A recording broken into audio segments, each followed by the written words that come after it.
இந்த வாயை வச்சுக்கிட்டு சும்மா இருக்கணும்னு சொல்லுவாங்க. வாய் தான் மிகப்பெரிய எதிரி. அதாவது உலகத்திலே மிகவும் பயங்கரமான ஆயுதம் எது அப்படின்னு கேட்டால் நாக்கு தான். இந்த வாய் இருக்கே அது ஒழுங்காக இல்லைன்னா பிரச்சனை தான். அதற்கு மிகப்பெரிய உதாரணம் யார் அப்படின்னு பார்த்தீங்கன்னா நம்ம முன்னாள் கொழுப்புத்துறை பால்வளத்துறை அமைச்சர் அண்ணன் மனோ தங்கராஜ் அவர்லாம். என்ன ஆட்டம் போட்டார்.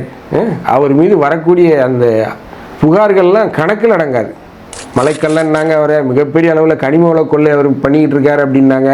மிகப்பெரிய அளவில் அவர் மீது ஒரு பாலியல் குற்றச்சாட்டும் வைக்கப்பட்டது.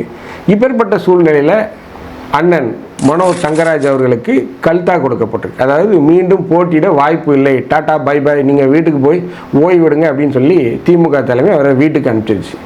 இப்பேற்பட்ட சூழ்நிலை இன்னைக்கு பார்த்தீங்கன்னா மனோ தங்கராஜுடைய ஆதரவாளர்கள் ஒரு போராட்டத்தை நடத்தியிருக்காங்க. ஒரு மீட்டிங்கை போட்டு மீண்டும் எங்கள் அண்ணன் மனோ தங்கராஜுக்கு நீங்கள் சீட்டு கொடுக்கணும், அவர் சங்கிகளுக்கு ஒரு சிம்ம சொப்பனமாக கன்னியாகுமரியில் இருந்தார், அவர் மீது தவறான கருத்துக்கள்லாம் புனைகிறாங்க, கட்டுக்கதை விடுறாங்க. ஸோ அதனால் திமுக தலைமை உங்களுடைய முடிவை பரிசீலித்து கம்யூனிஸ்டுகள் கொடுத்த அந்த தொகுதியை மீண்டும் எங்கள் அண்ணன் மனோ தங்கராஜுக்கு கொடுங்க அப்படின்னு சொல்லி போராட்டம்லாம் நடத்துகிறாங்க.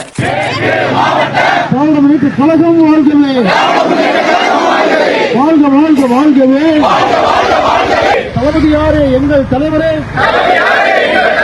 தளபதியாரே எங்கள் தலைவரே, இங்கே கொஞ்சம் பாருங்கள், குமரி மேற்கு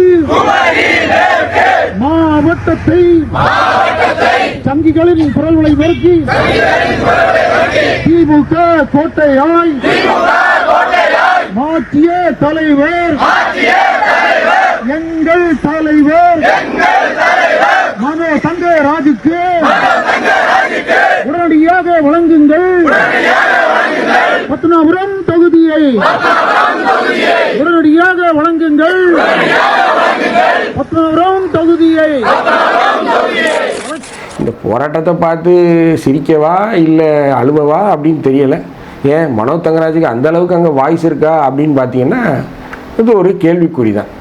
ஸோ இப்பேற்பட்ட சூழ்நிலையில் வாயால் கெட்ட மனோ தங்கராஜுக்கு கல்தா கொடுத்ததுனால உண்மையிலேயே குமரி மாவட்ட மக்கள் ஒரு நிம்மதி பெருமூச்சு தான் விட்டுட்டு இருக்காங்க அப்படின்னு சொல்லலாம். ஏன் மீண்டும் இவருக்கு வாய்ப்பு கொடுத்துடக்கூடாது. ஏன்னா இவர் 2 முறை எம்எல்ஏவாக தேர்ந்தெடுக்கப்பட்டவர், 3வது முறையும் அவருக்கு கொடுத்துடக்கூடாது அப்படின்னு சொல்லி மக்கள் எதிர்பார்த்தாங்க. ஸோ அதில் மக்கள் ஒரு நிம்மதி பெருமிச்சு விட்டுட்டாங்க அப்படின்னு தான் சொல்லலாம்.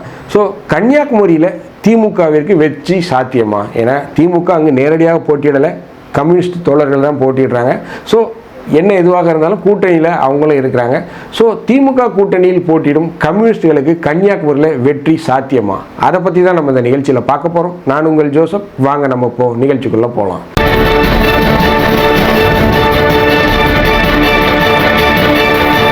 மனோ தங்கராஜ் பால்வளத்துறை அமைச்சராக இருந்தார், அடுத்து தகவல் தொழில்நுட்பத்துறை அமைச்சராக இருந்தார். இடையில சஸ்பெண்ட் பண்ணாங்க, கட்சியை விட்டு தூக்குனாங்க. பிறகு மீண்டும் கிச்சன் கேபினட்டுடைய ஆதரவால் மீண்டும் பால்வளத்துறைக்கே அமைச்சராக வந்தார். எல்லாம் சரிதான். பொறுப்பு கொடுக்கும்போது பொறுப்பாக இருக்கணும்னு சொல்லுவாங்க. உனக்கு ஒரு பொறுப்பு வருதா, கொஞ்சம் பொறுப்பாக இருப்பா அப்படின்னு கிராமத்தில் சொல்லுவாங்க. அதுதான் அழகு. பட் ஆனால் இவர் பேசிய பேச்சுக்கள்லாம் பார்த்தீங்கன்னா ரொம்ப ஆபாசமான பேச்சுக்கள். சமீபத்தில் நியூஸ் தமிழ் தொலைக்காட்சி நாகர்கோவில் நாகராஜா திடலில் ஒரு கலந்துரையாடல், ஒரு விவாதத்தை வச்சுருந்தாங்க. அதில் நாம் தமிழர் கட்சியுடைய ஹிம்லர் பேசியிருந்தார், அதிமுகலேருந்து ஒரு நண்பர் பேசியிருந்தார், அடுத்து நம்முடைய கொழுப்புத்துறை பால்வளத்துறை அமைச்சர் அண்ணன் மனோ தங்கராஜும் பேசியிருந்தாங்க. அப்போது கீழே இருக்கக்கூடிய தொண்டர்கள் அவங்க கட்சி நாம் தமிழர் கட்சியை எதிர்வாக இவர் ஒரு குரல் கொடுக்கும்போது அவங்க கத்துவாங்க, ஆவேசப்படுவாங்க, விசில் அடிப்பாங்க, எல்லாம் நடக்கும். அதெல்லாம் பொறுத்துக்கிடணும். அதுதான் பொறுத்துக்கொள்வதுதான் ஒரு மெச்சூரிட்டி. அந்த நம்ம மெச்சூர்டாக இருக்கோம் அப்படிங்கிறதுக்கு ஒரு அழகு. பட் அதை கேட்டு உடனே சீரிய நம்ம பால்வளத்துறை அமைச்சர், போங்கடா, இதெல்லாம் நாங்களே பார்த்துருக்கோம், நான் விசில் அடிக்கும்போது நீங்கள் நிக்கரே போடலடா, அதாவது நிக்கர்னா டவுசரே போடலடா நீங்கள்லாம் அப்படின்னு கன்னியாகுமரி பாஷையில் சொல்லிவிட்டு அடுத்து என்ன சொன்னார்னா, நான் விசில் அடிக்கும்போது நீங்கள்லாம் உங்கள் அப்பாவோடைய கோவணத்துக்குள்ளே இருந்தீங்களா அப்படின்ட்டார்.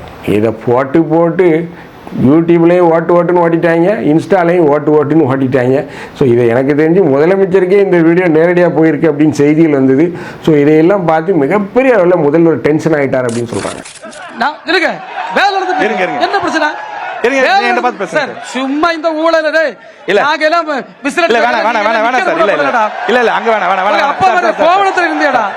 தம்பி ஒரு நிமிஷம். மக்கள் பார்த்துட்டு இருக்காங்க மக்கள் முடிவு பண்ணிப்பாங்க. ஸோ மனோ தங்கராஜுடைய இந்த சமீபத்திய வீடியோ, இந்த பொறுப்பற்ற முறையில் ஆபாசமாக பேசிய இந்த வீடியோ வந்து திமுகவுடைய தலைமைக்கு மிகப்பெரிய எரிச்சலையும் கோபத்தையும் ஏற்படுத்தியிருக்கு. மேலும் இந்த வீடியோ திமுகவுடைய கிச்சன் கேபினெட்டுக்கு தனிப்பட்ட முறையில் அனுப்பிச்சிருக்கு. ஏன்னா திமுகவுடைய கிச்சன் கேபினெட்டுடைய ஆதரவால் தான் மனோ தங்கராஜுக்கு மீண்டும் வாய்ப்பு கொடுக்கப்பட்டது. இந்த வீடியோ தனிப்பட்ட முறையில் கிச்சன் கேபினெட்டுக்கு போனது உடனே அவங்க ரொம்ப கடுமையாக சொல்லிட்டாங்களாம், மனோ தங்கராஜுக்கு இந்த தடவை எக்காரத்தை கொண்டு சீட்டு கொடுக்கக்கூடாதுன்னு ஒரு கடுமையான உத்தரவு போட்டிருக்காங்க. ஸோ கிச்சன் கேபினெட்டு உத்தரவை மீற முடியுமா? மீறினா சோறு கிடைக்காது. ஸோ அதனால் மனோ தங்கராஜ் நீங்கள் டாட்டா பை பை அப்படின்ட்டாங்க. இன்றைக்கி அவருடைய ஆதரவாளர்கள்லாம் ஒரு மீட்டிங்கை போட்டிருக்காங்க. எங்கள் அண்ணனுக்கு மீண்டும் சீட்டு கொடுங்க, எங்கள் அண்ணன் சிங்கம் சூரப்புலி, அவர் தான் வந்து சங்கிகளை கன்னியாகுமரியில் அடக்கி ஆண்டார், அவருக்கு மீண்டும் சீட்டை கொடுங்கன்னு சொல்லி கூச்சல்லாம் போட்டு பேரணிலாம் போட்டிருக்காங்க. ஒரு ஆர்ப்பாட்டம்லாம் பண்ணாங்க, கூக்குரல்லாம் கொடுத்தாங்க. திமுக தலைமை இதுக்கெல்லாம் மசிமான்னு பார்த்தீங்கன்னா மசியாது. ஏன்னா வேட்பாளர் அறிவிச்சாச்சு, கம்யூனிஸ்டுகள் கொடுத்தாச்சு, அவங்களும் வேட்பாளரை அறிவிச்சிட்டாங்க இன்றைக்கி. ஸோ இப்பேற்பட்ட சூழ்நிலையில் மனோ தங்கராஜ் வாய்ப்பு கொடுக்கலப்பா அப்பா அப்படின்னு சொல்லி கன்னியாகுமரி மக்கள் ஒரு நிம்மதி பெருமூச்சு விட்டுருக்காங்க அப்படிங்கிறத நிதர்சனம். ஏன் நான் இதை சொல்கிறேன் அப்படின்னு பார்த்தீங்கன்னா, கன்னியாகுமரியிலேருந்து செல்லக்கூடிய இந்த கல் மண், அதை எம் சாண்டு, பி சாண்டு, கனிம வளங்கள், பாறைகள்லாம் 10 டயர் 20 டயர் லாரிகளில் எடுத்துகிட்டு போகிறாங்க.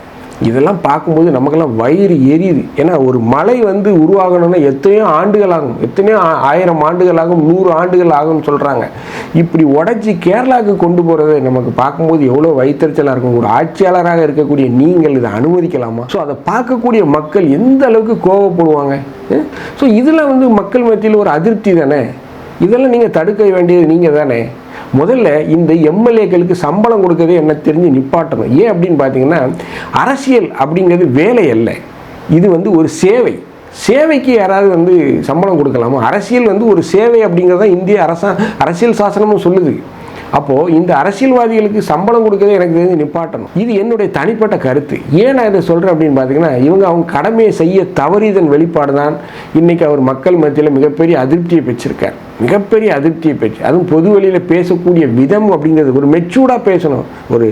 ஒரு யூடியூப்பில் நாங்கள் பேசுகிறதுக்கே 5-6 தடவை எழுதி வச்சுட்டு பேசுகிறோம். நம்ம பேசக்கும்போது ஒரு வார்த்தை ஏதாவது ஒரு சமுதாயத்தை பற்றி தப்பாக பேசிடுவோமா, ஏதாவது ஒரு தலைவரை பற்றி தப்பாக பேசிடுவோமா, எங்கேயாவது ஒரு ஆபாச வார்த்தையை உபயோகிச்சுருவோமா, அது யாரையாவது பாதிச்சிருமா அப்படின்னு நாங்கள் யோசிக்கிறோம். நீங்கள் ஒரு அமைச்சர் அப்படிங்கிறீங்க. தந்தியிலிருந்து நிருபர் செய்தியாளர் அசோகா அவங்கள பேட்டி எடுக்கிறாங்க. என்ன கேள்வி கேட்டாங்க அவங்ககிட்ட? பச்சை கலர் க்ரீன் பாக்கெட் பாலை நிப்பாட்டிட்டீங்க, ஏன் நிப்பாட்டிட்டீங்க அப்படின்னு கேட்குறாங்க. மக்கள் எல்லாரும் அதை விரும்பி வாங்குறாங்க. ஏன் பச்சை கலர் பாக்கெட், ஆவின் பச்சை கலர் பாக்கெட்டை நிப்பாட்டிட்டீங்கன்னு கேட்குறாங்க. அதுக்கு மனோ தங்கராஜ் என்ன பதில் சொல்லாத தெரியுமா?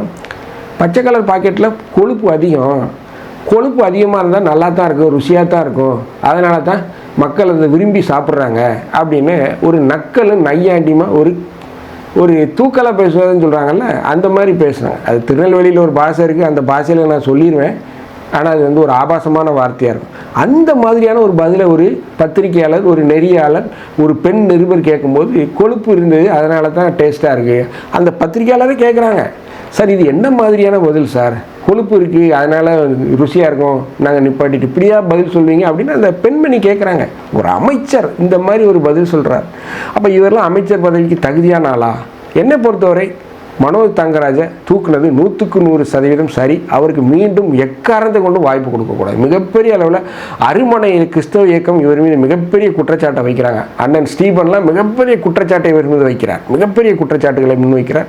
ஸோ அதையெல்லாம் கணக்கெடுத்து பார்க்கும்போது திமுக எடுத்த முடிவு ஒரு சரியான முடிவு அப்படின்னு தான் நான் பார்க்குறேன். கம்யூனிஸ்ட் தோழர்களுக்கு கொடுத்தது சரியான முடிவு தான். மனோ தங்கராஜுக்கு கொடுத்த கல்தா கன்னியாகுமரி மாவட்ட மக்களுக்கு ஒரு நிம்மதி பெருமூச்சு தான், அதில் எந்த மாற்று கருத்தும் இல்லை. இந்த வீடியோ உங்களுக்கு பிடிச்சிருந்துச்சுன்னா தயவுசெய்து லைக் பண்ணுங்கள், ஷேர் பண்ணுங்கள், சப்ஸ்கிரைப் பண்ணுங்கள். மறக்காமல் உங்கள் கருத்துக்களை கமெண்ட் செக்ஷனில் சொல்லுங்கள். நன்றி, வணக்கம்.